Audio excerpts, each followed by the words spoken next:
অনেকেই হয়তো জানে না যে 1.5 কাপ আটা দিয়ে নিজের হাতে সুন্দর করে পাস্তা তৈরি করা যায়।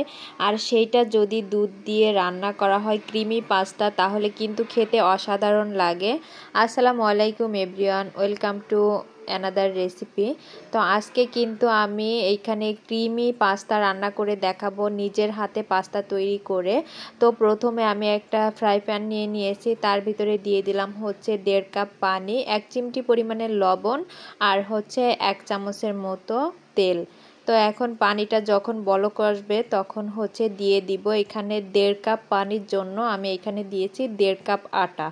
তো হচ্ছে এইখানে 1.5 কাপ আটা দিয়ে খুব ভালোভাবে নেড়ে চেড়ে শক্ত শক্ত একটা ডো তৈরি করে নিতে হবে। তো এখানে 1.5 কাপ পানির জন্য কিন্তু 1.5 কাপ আটাই যথেষ্ট। অনেক বেশি আটা দিয়ে আবার অনেক বেশি শক্ত করে ফেলা যাবে না। তো এখানে আমার ডোটা কিন্তু পারফেক্টলি কুক করা হয়ে গিয়েছে। এখন ঢাকনা দিয়ে 5 মিনিটের জন্য রেখে দিব। দেন হচ্ছে ঢাকনা সরিয়ে 5 মিনিট পরে ভালোভাবে হাত দিয়ে মথে নিতে হবে। আর এই কাজটা হচ্ছে কুসুম গরম অবস্থাতেই করতে হবে, অনেক বেশি গরম থাকলে আবার হাতটা পুড়ে যাবে। তো এইখানে হচ্ছে ডোটা আমি সুন্দর মতো করে মথে নিয়েছি। আর এখন হচ্ছে রুম টেম্পারেচারে থাকা একটা ডিম নিয়ে নিয়েছি, আর ডিমটাকে খুব ভালোভাবে ফেটিয়ে দেন হচ্ছে অর্ধেকটা ডিম এখানে দিয়ে তারপরে হাত দিয়ে আরও কিছুক্ষণ এই আটার ডোটাকে মেখে নিতে হবে। তো এখানে প্রথমে হচ্ছে ডিমটা দেওয়ার পরে অনেক বেশি নরম থাকবে, তো ভয় পাওয়ার কোনো কারণ নেই। যখন এইভাবে মথা হয়ে যাবে তখন হচ্ছে ডিমটা একদমই সেট হয়ে যাবে।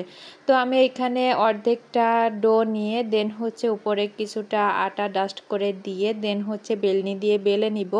তো আপনারা চাইলে হচ্ছে এখানে অন্যভাবে পাস্তাটা তৈরি করতে পারেন, তো আমার কাছে এইটা সহজ মনে হয়, এই জন্য হচ্ছে আমি এইভাবে পাস্তাটা তৈরি করব।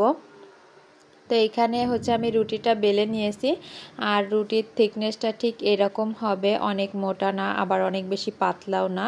তো আমি রুটিটাকে হচ্ছে চারো সাইডে স্কোয়ার করে কেটে নিব। তো আপনারা হচ্ছে আপনাদের পছন্দ মতো কাটবেন। তো আমি এইখানে হচ্ছে আমার কাটাটা একদমই ভালো হয় না, সোজা হয় না, এই জন্য স্কেল দিয়ে কেটে নিচ্ছি। আমার বিশ্বাস আপনারা নিজেই হাত দিয়েই হচ্ছে সুন্দর করে কেটে নিতে পারবেন।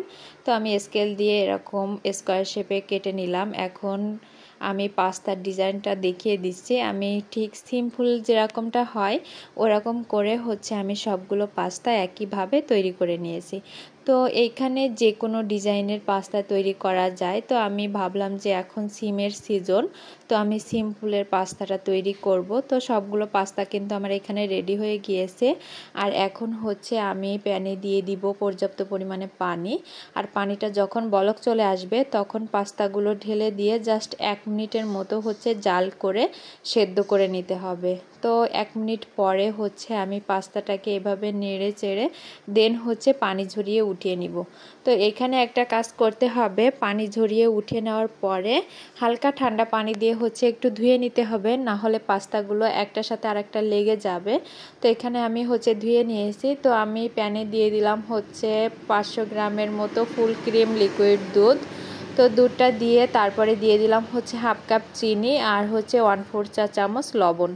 এখন হচ্ছে অনবরত নেড়ে চেড়ে দেন একটা বলক যখন চলে আসবে তখন হচ্ছে যে পাস্তাটা আমি আগে থেকে রেডি করে রেখেছিলাম ওইটা ঢেলে দিয়ে কিছুক্ষণ রান্না করে নিতে হবে, যতক্ষণ না পর্যন্ত দুধটা অনেক বেশি ঘন হয়ে আসবে, ক্রিমি টেক্সচার চলে আসবে, ততক্ষণ পর্যন্ত রান্না করে নিতে হবে। তো এখানে আমার পাস্তাটা কিন্তু পারফেক্টলি রান্না করা হয়ে গিয়েছে। আর এখন হচ্ছে চুলা থেকে নামিয়ে দেন ঠান্ডা করে নিব।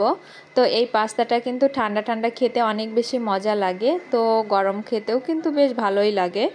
তো তৈরি হয়ে গেল আমার নিজের হাতে হোমমেড হেলদি পাস্তা। তো আপনাদের কাছে আমার হোমমেড হেলদি পাস্তা কেমন লেগেছে অবশ্যই কমেন্টস করে জানাবেন। তো সবাই অনেক বেশি ভালো থাকবেন, সবাই সবার জন্য দোয়া করবেন। আজকের মতো এখানেই বিদায় নিচ্ছি। আল্লাহ হাফেজ, আসসালামু আলাইকুম।